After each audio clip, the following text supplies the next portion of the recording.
Yo, how's it hanging, everyone? This is Green Psycho 17, and we got another reaction for y'all. And this one's called 10 WWE stars who only won gold because of the brand split. Okay, so without further ado, let's get to it. Yay! What culture?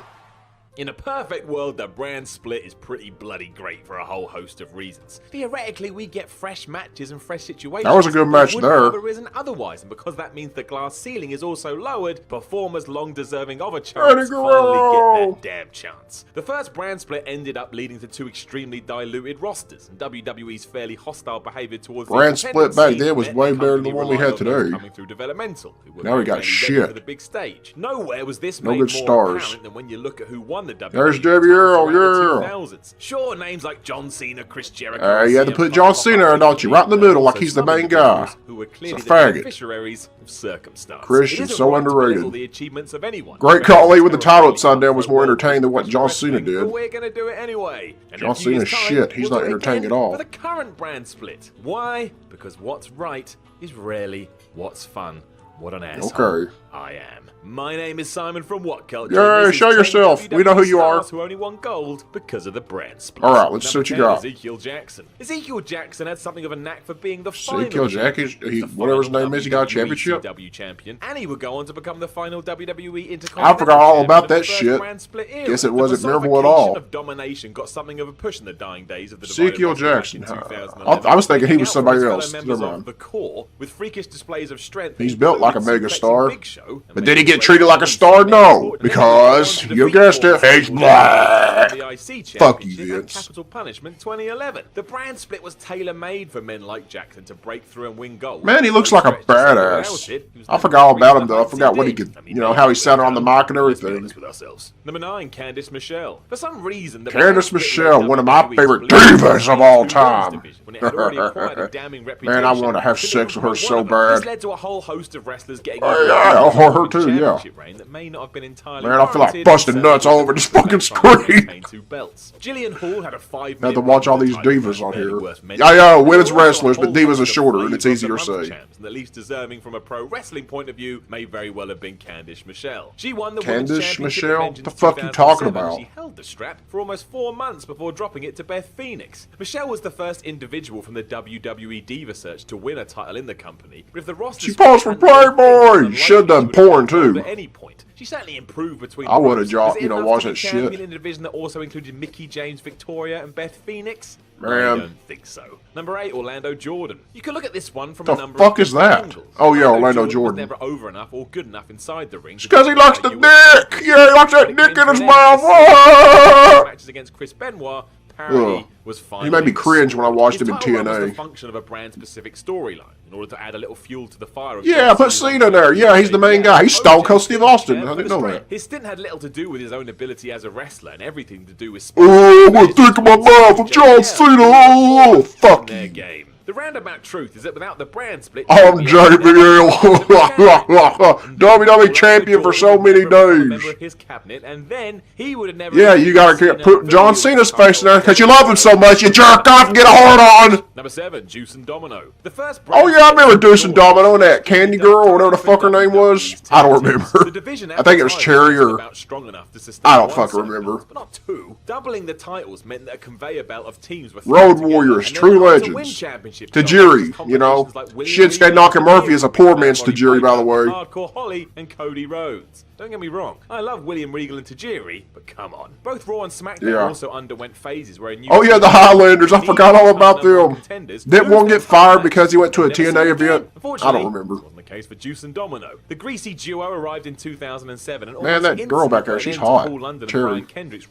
God, look how out of shape them guys look. Against the former champions, it quickly became apparent they had these guys did not last long at all. On all pay-per-views, so it was clear who the champions were. Without the split, this reign would. These were a jobber tag team anyway. Had a summer of Hardy Boys versus there's some legends. Not those two, but Number 6, Hardy and Jeff. In 2006, Booker T was experiencing King Booker. Man, he was so over. He was funny too and entertaining. WWE tenure. He was duly I'm gonna rewarded whoop Corey Graves' ass on the street. If the brand split wasn't in place, though, You're awesome, King kind of Booker. unlikely. Booker T. WWE booked themselves into You something might be out of your mind a like little Rey bit when, you know, Mysterio saying that as shit, though, champion. but... When they needed to take the belt off him, King Rey Booker was the only Mysterio. major heel available to do so. I know I gave Rey Mysterio Mysterio shit, but, you know, I can't miss The him. next heels on the totem pole were Gregory Helms and Finlay. Yeah. WWE could have had a babyface. Those two right there are true legends of the ring. Way better than today's shit. In 2006, the hillside of As you can tell, I'm not really giving a fuck about what this guy's saying. Booker received this reign. Still, King Booker. Yeah. Number 5, Kenzo Suzuki and Rene Dupree. Who the fuck are those two? I don't even remember them. Entertainment's Tag Team Championships. That's another discussion. I see Santino back there, a little faggot you had to put in there. Because you got a hard on for him. Why Kenzo Suzuki and Rene Dupree were teaming in the first place. Rene Dupree, isn't he the guy that did the French tickle shit? I think so. Law of Resistance. Resistance. Suzuki and Dupree were floundering as singles performers on SmackDown. Another consequence of having two rosters and a... Yeah, there's that dog. I forgot its They name. were just thrown together as a tag team. Upon doing this, it just made it clear that the roster He was looks extremely gay there. thin before you could blink an eye. I don't know what the These fuck. two were winning tag team gold. Gotta be kidding me. Is it because of the brand split why they won? The Great Khali was indeed the World Heavyweight Champion. That same big gold belt that was proudly held by such legendary names as Ric Flair, Sting, The Undertaker, Yeah. David Arquette, graced the shoulder of the Punjabi Playboy in 2007 when Don't Khali call him won a Punjabi Raw Playboy. following Sounds so another stupid. occasion where Edge had to vacate a Punjabi championship. Monster's SmackDown better. was in fairly dire straits at the time, and one look at the competitors in the Battle Royal lay bare the depressing reality that the Great Khali... Man, that's may when the very well be roster is best really option. going out of Batista whack. was the only other main event talent... Look at Batista right there, a real star. ...by men such as Chris Masters, Finlay, Oh. Dykstra. At the time, Khali was getting his "Has anyone ever?" Undertaker, what the hell you doing, man? You act like you're constipated or something in that pit. Make sense. However, those Yeah, I remember that. once again, Great Khali stomping on Taker, don't pinning him with his foot. They was pushing to be a true monster, and then later on, what did they do? Made him a Punjabi Playboy, a PG cunt. Number 3, Jack Faggot. Swagger. For the record, quickly. Here we got Jack Swagger, an underrated guy who got treated like shit. And you had to put your face in there, didn't you, buddy? But you take my point.